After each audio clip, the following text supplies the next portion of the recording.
So we had the return of the skins game, and it came with, well, plenty of fan criticism. And it leaves us wondering what exactly went wrong, because on paper, all of the storylines were there. We had Keegan Bradley, the Ryder Cup captain, getting his redemption. We also saw Panther National in the spotlight, a course that a lot of people have really wanted to see. And on top of that, we had the much anticipated return of the skins game after a 17-year hiatus. So what was it that made it such a flop in so many people's eyes? And a lot of people called it out as being just a marketing problem. There were a lot of comments saying that they had no idea that it was even happening and would have happily tuned in if they knew about it. But was that the reality? Because we're going to need to read the tea leaves here. Amazon does not release viewership numbers as a general policy. That's something we're never going to get.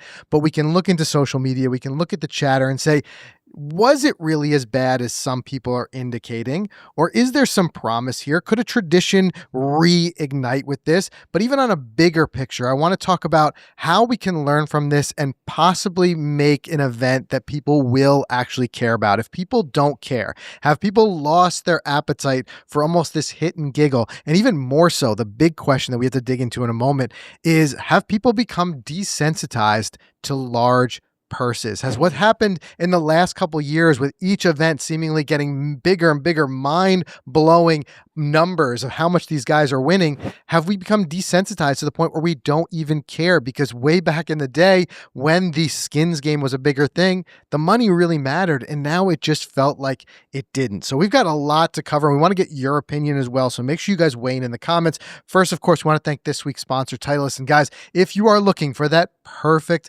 holiday gift, the Titleist Pro V1 and Pro V1X golf balls are the number one gift in golf for a reason. But more importantly, did you know you can customize a dozen golf balls with personalized phrases, words, even lucky numbers? But you really have to experience it for yourself. So visit Titleist.com, start customizing either Pro V1, Pro V1X, Pro V1X Left Dash.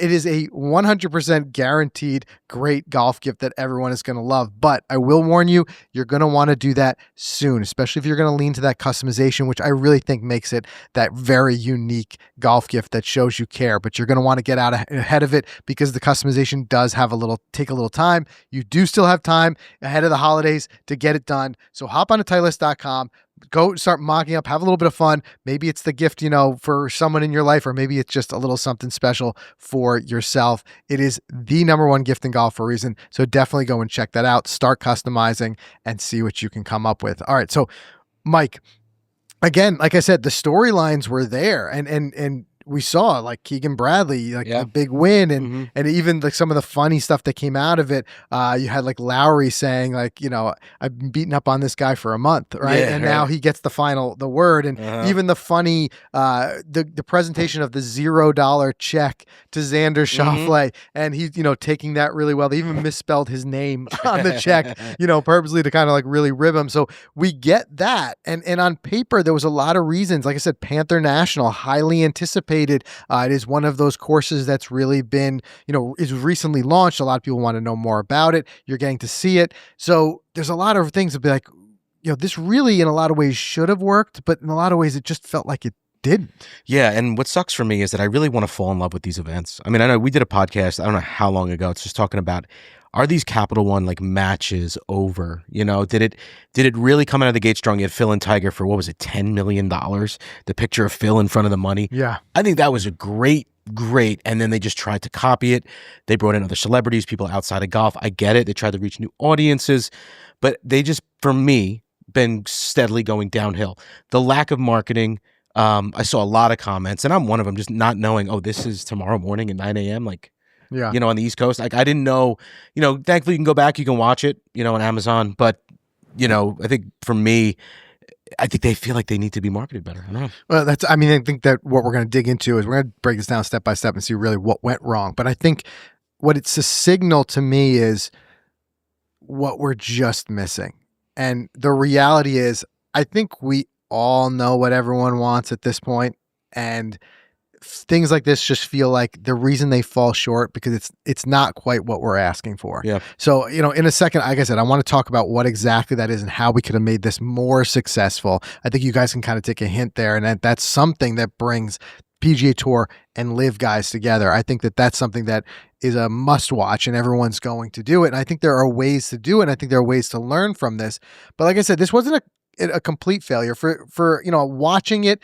I did enjoy it. I enjoyed the guys who played. I thought that the format was at times exciting, but I just felt like there was things that were just a little too forced. And I think the money was one of them. Mm-hmm. So breaking this down piece by piece, first of all, viewership.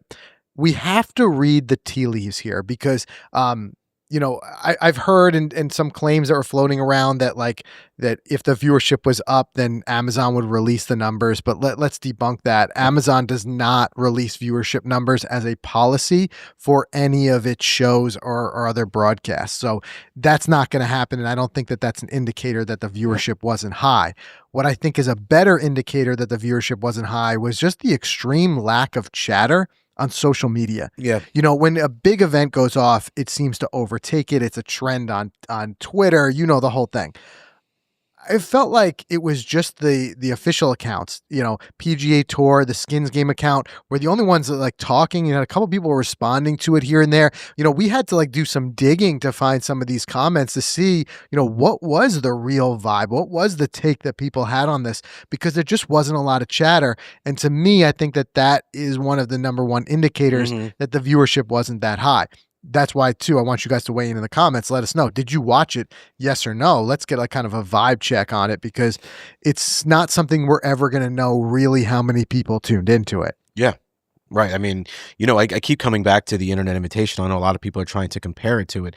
But for me, do you think that people really care to see someone as wealthy as those four guys are win versus guys on these YouTube creators who aren't as wealthy, or there's some no-namers? Some of that money was life-changing for them. Does that bring in more viewership? Was the money better served there, I guess is what I'm trying to... Yeah, I mean, and the thing is that when you have something like the Internet Invitational, anything that's going to be on YouTube, we have built-in viewership. We know how many people watch it, and that became a big part of the storyline. Here, we're just not going to get that. But I think what really was a miss here, a big mistake on the part of those who put this together, the promotion, all that stuff, was the lack of marketing, the extreme lack of marketing. That was one thing I just kept hearing. I'm seeing comments like, why was there zero marketing on this? I didn't even know it was on. Another person said, what is this PGA Tour? I didn't see one advertisement, promotion, news article. I had no clue this was happening and where I could have watched. Yes, I have Prime, and every other streaming service still had no clue that this was happening. And I think that was a big portion of this. And one thing we're going to later in the show, we're going to break down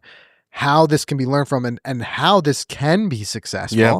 And I think, jumping ahead to that, one thing would be taking the marketing a little bit more seriously, especially in a world now where these storylines can get quickly lost because there's so much going on.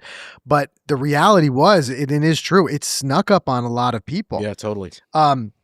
There also is the fact that, in general, the production had plenty of critics. First of all, the reality is not everyone has access to Amazon Prime. Right. Amazon did try in their defense to kind of make it an event. They put it on, Amazon at the end of the day is a shopping platform. They put it on the number one shopping day, figuring Amazon would be top of mind for a lot of people. They also, in that broadcast lineup, tried to make it a front to back sports day. You had an NFL game, you had 2 NBA games going off that day. So again, a little bit on paper makes sense. Sure. But what were they thinking with that start time? Right. 9 a.m. Eastern time is early for this. And that would be the best viewing time, because if you look across the country, 6 a.m. in California, this thing would have kicked off. And if you're watching, I saw people commented from Hawaii, you're 4 o'clock in the morning. So it's just, that to me is there's almost this indication that you're sending us signals that it's a second tier event. Shit. You know what I mean? By not marketing it, by putting it on at 9 o'clock in the morning. And I get there's also a portion of that they knew that people might watch replays. I'll be totally upfront with you. That's what I ended up doing. Yeah. I'm still, Friday, still with the family and kind of still celebrating the holiday. I didn't have time Friday morning to get up and watch it. I'm doing things with my kids. So I did just watch the replay of it. I still watch it. And I think there's going to be a lot of people who may have consumed it that way. But just for the initial kind of launch of it, that's just, to me, that's not setting up for success, especially if it's something that you're trying to revive after a 17-year hiatus. To me, then that screams like market it and get it in some sort of primetime viewership. Unless there was really no money behind it to market it. Like, I did hear rumors that this might have been an afterthought. This might have been, I don't know, there's all kinds of speculation out there where, maybe this was kind of like a do-good for Capital One. Didn't Capital One also do a match previously in the year? I believe they did, and I know that they're usually the title sponsor of the matches. But yeah, I mean, but there had to be money behind it. There's a $4 million purse, right? But who paid it? Was it Capital One? Does Amazon reach into that at all? I'm sure that Amazon fronts some sort of part of that, because what are they getting for their broadcast? But like I said, that to me, I mean, the fact that they consistently harped on what the players could win shows me that there was money behind it. Yeah, but there just wasn't. Whether there was marketing dollars or not, most of us missed it because it never, seemed to be evidenced. The other thing that I saw a lot of people saying was that the production itself, now this is the first kind of big golf event on Amazon, and it just, a lot of people say it just lacked creativity. There was one comment said the coverage is poor. Every 3 seconds there's a static over the audio, oftentimes mid-sentence, and then comes back and the player announcer is still talking.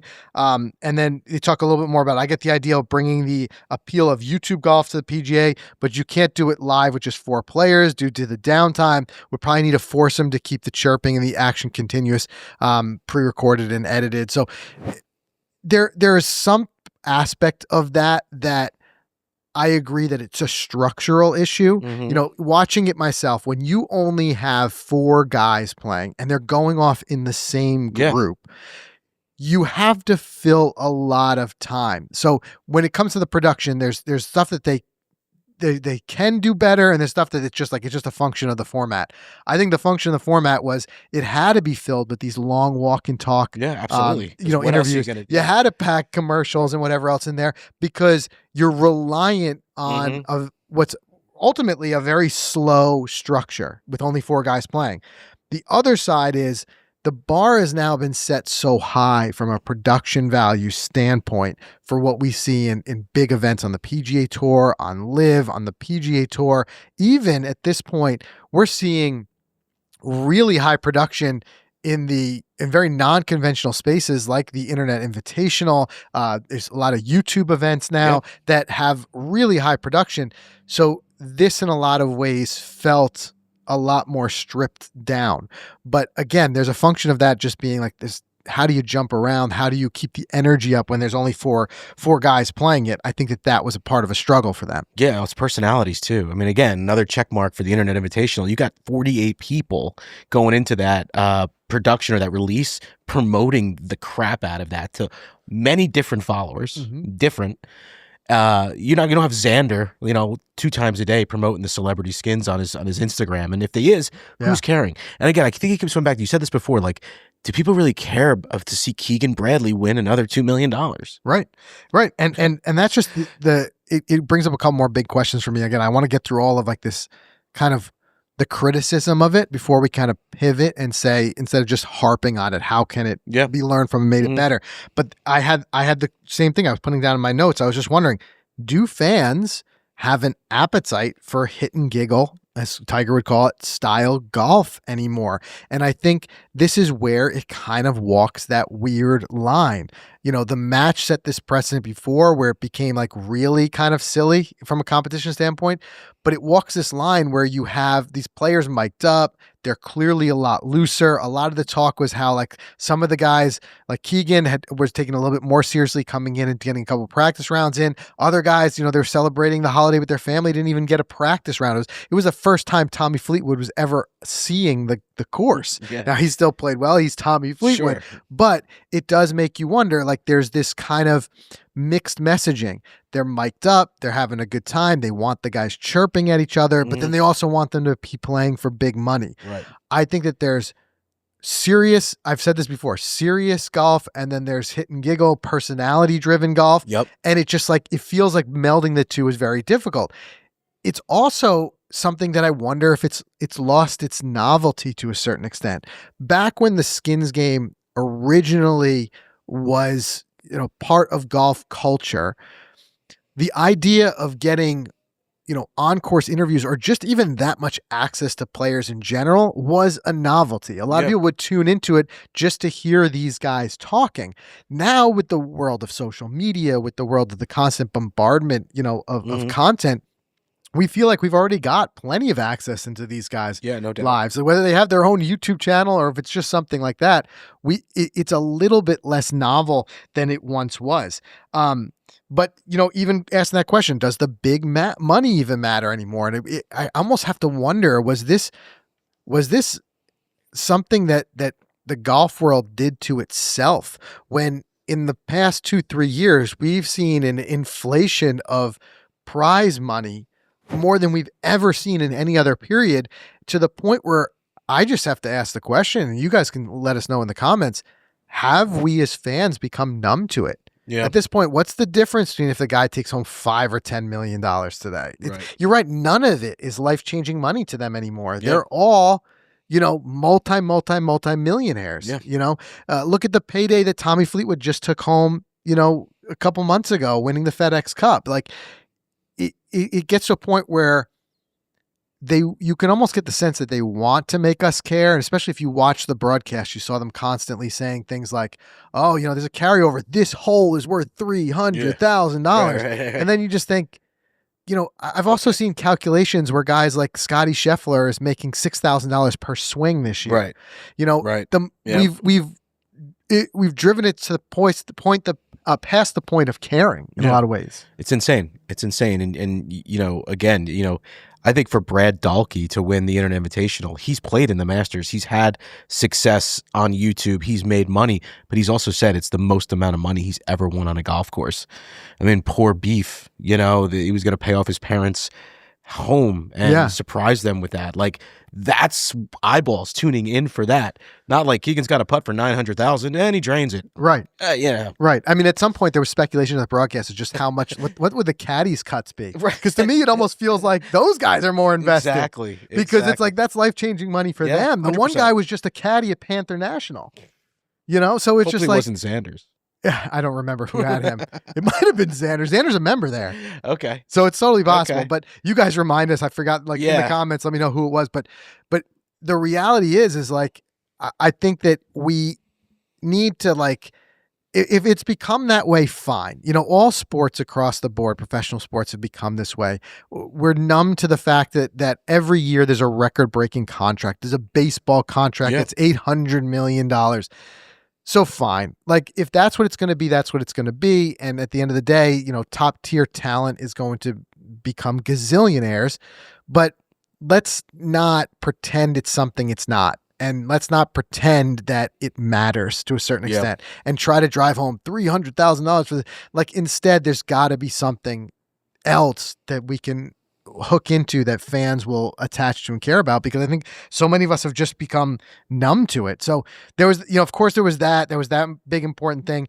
The other thing was, you just got to ask the question, does anyone even care about golf this time of year? It's true. I mean, other than us, like, we're the diehards, right? We're the watch it all year guys. I get all that. We have a golf podcast. But I still think football trumps it this time of year. But does football, does football suck the air out of the room? Does the fact that it's cold and snowing that too in parts of the country get to people where they're just like, and are we trying too hard to make something happen just to fill up a little bit of spot in the calendar that maybe doesn't need filling? That's another, it's a tough question. Time of year. Yeah, it's funny. I was thinking about that the other day. Like, imagine they ran the Masters Thanksgiving week. Yeah, remember when they did? They did. Yeah, during COVID. But we needed it. We needed something. We needed it. I think it was good. But like now, if it was ran in like November or something, I just don't think, would it get the same amount of views? I don't know. Yeah. Well, I want to talk about then, is there a way that we can learn from this and make this better? Okay. Is there a way that we can actually start a new tradition that sticks, and what would be the components of that people would actually care about? I've got some thoughts on it. I think I know at least what would really light me up to see it. And we've got a couple of different ways that we can make this work. And I think there's ways, like I said, to not just completely rag on what happened here and just think there were elements of it that were fun, that were entertaining. And I think we can carry that over if we can just get the messaging, the marketing, and all of that right. And I don't think it should be as hard as people think. So let's pause. Let's do a word from our sponsor and let's talk about that. All right, you're probably in holiday shopping mode right now, and I have a tip for you. FootJoy. They've got every kind of apparel for any golfer. Head to toe, FootJoy has something. And I'm going to give you my personal favorite. So Thermo Series for the cold, perfect for cold rounds, or even just, it's funny, sitting at your kid's sports game, freezing. You know, the Thermo Series has been a lifesaver for all of us on course and off course. And then you've got Tempo Series, which a little bit warmer, thinner layers, thinner hoodies. Then there's Hydro Series for when it's going to be wet. So think about it. You got the cold, you've got the warmer weather, and you got the wet. You can now bundle together. I'm giving you the perfect tip. You could bundle together the perfect little shopping gift for a golfer with all three of those in a box. It's going to be a hit. And the colorways, the color options on all of this stuff, it's incredible. So you can get nuts. So go to footjoy.com, check out the entire lineup of all of those kinds of gear, and buy a great gift for someone, buy it for yourself. Just clean up, get ready for 26. All right. So I made a little checklist of things here that I think that would require to be successful if we're going to actually make this successful. Now, that being said, this is kind of a wish list for an event that I would love to see. I still think that if we don't set expectations, and this could be a question to it, is this just an expectations issue? If we don't set expectations super high, then yes, you can continue to have this event. I think this could be a fun tradition to put back around Thanksgiving and get 4 guys and just know what it's going to be. Like if it's going to be just 4 players, there's going to be a lot of downtime that has to be filled. And that's going to be interviews and stuff like that. If it's going to be just 4 players, you're going to have the other complaint we saw. You're going to see thin crowds. Yep. And thin crowds is because they're all just however many people can fit on a hole and follow them around. I will say it had to be a cool fan experience on site. I'm sure. Because you get 4 great golfers and you're following just those 4 guys around a fantastic 100%. Golf course, then I'm all for it.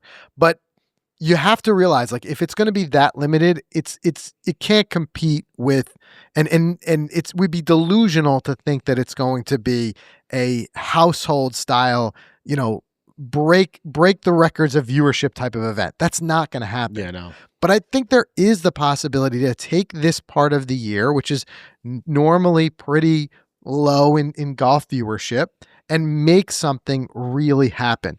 And I think the evidence of that is, and I think we get too locked in and feeling like golf is what it is. These are established events and we're not going to change what events like really quote unquote matter.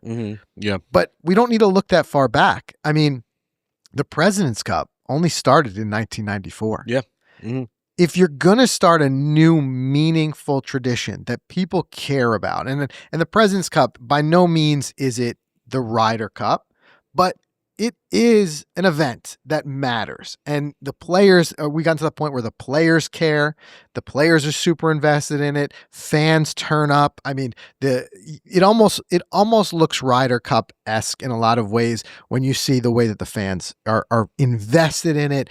And it's a must watch. Yeah. It's not the Ryder Cup. I understand that, but the President's Cup is still a must watch. And just keep that in your mind as we kind of talk about this, that only started in 1994. So I think with the right structure, with the right format that people are going to care about, and the right commitment when it comes to marketing and, when it's going to be broadcast, where it's going to be broadcast, by all means, if Amazon wants to continue to have like their own little separate event and they're going to, put the money behind it, whatever, but just don't put any illusions behind it that it's going to be bigger than it is. Yeah. Right. So one thing that I keep coming back to is sorting this thing out that has torn golf apart between LIV and the PGA Tour. And by no means am I even suggesting that there needs to be this merger. I think that the idea of that happening has to come off the table. I think instead what we really need to see is kind of a ceasefire in a lot of ways between the two leagues, in an agreement to coexist and to almost like get rid of the idea that if you go to the other side, you're the bad guy and you're going to be banned or whatever it may be. And instead find ways that they can coexist still separately, but come together. And I think the writing's on the wall that this could happen perfectly at this time of year. Sure. Yeah. What I mean by that, look at the success already we've seen in other sports. Take the NFL. You have the NFC and the AFC. Same thing with MLB. You have multiple kind of leagues within leagues that then come together at the end of the year to crown a world champ, right? So why could we not have an event where you take, maybe it's the top 15 guys who qualify from LIV and the top 15 guys who qualify from the PGA Tour, and either have one significant event at the end of the year or even a mini series of events. It could be 3 events or whatever, culminating in its own little championship, depending on what they have the appetite to do and what the players want to do. But you solve the problem of there's built-in interest, because at the end of the day, like I said, you're never going to bring people in with purses anymore. Yeah, I don't think so. Yeah. I mean, unless, what are you going to do? You can say that the guy who wins this is going to win $100 million, and still even that, I don't think people are going to care. Yeah, no. With $800 million contracts being handed out in others, even billion-dollar contracts in some sports, I don't think that that's what turns the corner. I think what we need to lean into is what people want to see, which is a major caliber style event, the absolute best players from, no matter where they play on their day-to-day tour, they're coming together playing against each other. And there's built in, desire for them to win and bragging rights. I don't think those guys would care what they're playing for. Yeah. The best events like the Ryder Cup and stuff like that, they're not playing for anything. Well, we talked about even that little bit of payment skewed things in a lot of ways, but still, I'm building this case that you could get an event that could have the structure, and on top of that, you can market it correctly. You can start a year in advance and start building it up and start putting some real investment behind it. And yes, these things take time to begin gain traction. It's not going to become the 5th major overnight. Right. It's not going to become the next Ryder Cup overnight. But if we're going to live in a world now where it's going to be like this with 2 separate tours, which it very much looks like LIV's not going anywhere, and that's what's going to happen. If that's the case, then we need to set a new tradition. And I think we need to base it around what people want to see from professional golf. I think professional golf also has to stop trying to be YouTube. Yep. Let YouTube be YouTube. Like you said, it's a different animal. They're jealous, though, I think. Well, in which way? I feel like the tour, they're trying to be more like YouTube golf. They're trying to copy the models more. I don't know. I just feel like they're sitting around saying we have to be more like Barstool Sports if we want to, get more. That's what I'm saying. But that's what I mean. Like, why try to be something you're not and try to copy that? And that's where I think that it's. And I could be wrong in my opinion, but what I'm thinking is that this is where it feels ingenuine, because you're trying to bill it as important and serious and these guys really care, but then you're also making it like it's hit and giggle and you got them mic'd up and they're joking with each other, one or the other. And there's a lot of different ways to enjoy the game, but I think pro golf needs to lean into what it is: professional golf. That's something that the Internet Invitational, that's something that YouTube golf can never be, right? It can never be top tier, the absolute best in the world competition golf. For competing for something that means more than money in a lot of ways.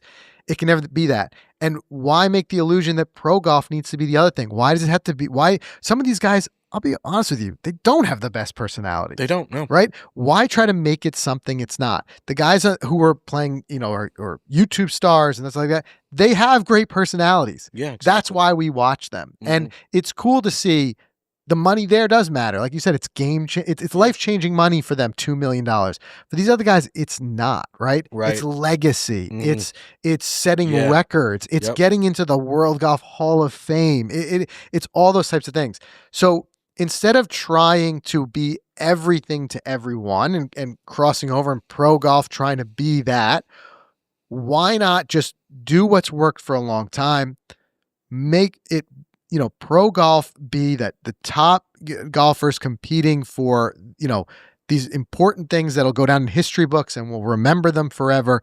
And like I said, it's not too late to start another tradition that will catch on and it will matter. And I think, in my personal opinion, it would be something that brings those two leagues together. 100%. You get in based on no sponsors, exemptions, no nothing but pure performance. But pure performance. I want your top 15 guys and your top 15 guys. Bring them together.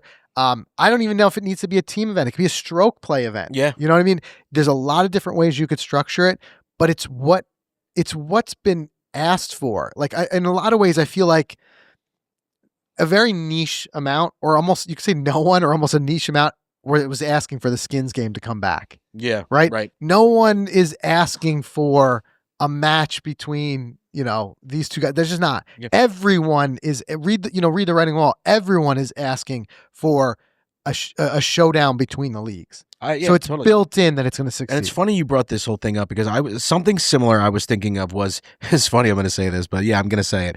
Eliminate the President's Cup. Okay. Right? Eliminate it. Stick with Ryder Cup. In President Cup years, I don't know whatever you want to call it, the race to the world, I don't know, whatever. And you do a 12v12 live versus PGA Tour. Top 12 money earners or top 12 point earners, whatever it is, come together in a 3-style match. And maybe it's a little different. I don't know. Maybe it's a heads up matches in the beginning, in the first day. I don't know. Switch it up, but then go as a team. Or your idea about doing a 30-person tournament where there's one winner and maybe it's a $50 million prize goes to the first winner, or $120 million for a team of 12. Everyone gets $10 million. Yeah. And you promote it for 2 years. And it's so the battle you like of the every leagues. Other year. See, I like the every year. I mean, the every year could be great, but I don't think you're going to bring, you got to think about these guys' schedules. If you got a Ryder Cup year, you also have to do that. Scotty Scheffler's got to do that. It's a lot. Well, I guess it is a lot. And I think that does come back to the great debate of, like, do we need any of this? Do we need any late November, early December golf? I don't think you could take a break. You could take off. You could take a Can break. We take a break? But we might not be coming back till March in 2027. Right, so there's going to be like a thing. 5-month gap of no golf eventually. I think, like I said, the writing's on the wall. I think, and I've said this before, as we continue to see that the PGA Tour is looking, like, all signs point to, we did a whole podcast on this, signs point to dramatically reducing the schedule, the timing of the schedule, and even the number of players on tour. They look like they're whittling their way down, whereas less and less guys are, seem to be qualifying. We went down, 125, 100. Like, I think that you're going to get to, like, this is just the top tier of, of that league and live working the same way. And I think it's opening up a thing where, in a way, you kind of need to, complete that thought and just crown, like, a champ among the two tours. And I think you've got a prime example here where we can learn from these little events. Like, if they still want to have these fun little hit and giggle events, fine, but let's just not make any type of delusion of what it is. Yeah, you know what I mean? And there's going to be people who care, people who don't. But if you really want to move it forward and set something new that people are going to care about, instead of trying to squeeze into the few things that already exist, I think you got to learn from this and really lean into it and create something. And I don't think it's going to happen until, like you said, these two tours come up with some sort of agreement. But I think if they do it, you got to set it up for success. You got to learn from this. It's got to be a place where everyone can watch it, a major broadcast. It's got to be at a time that's not 9 o'clock in the morning. It's got to be all those types of things. So I know, like I said, we've talked about a lot here, but I think that there's a lot that can be learned from it. And I think that in a lot of ways, golf is just kind of grasping right now, pro golf, of where it wants to go next and what next thing it wants to kind of make. And it's just trying a lot of different things. But to me, the writing's on the wall of what we want as fans. So make that happen. Put the resources into making that happen rather than these, like, kind of little events that feel, at least it's golf. At least we get something to watch, but it's just missing the mark for so many fans. So you guys weigh in. You let us know what you think down in the comments below. Make sure you subscribe wherever you get your podcast, and we'll see you in the next one.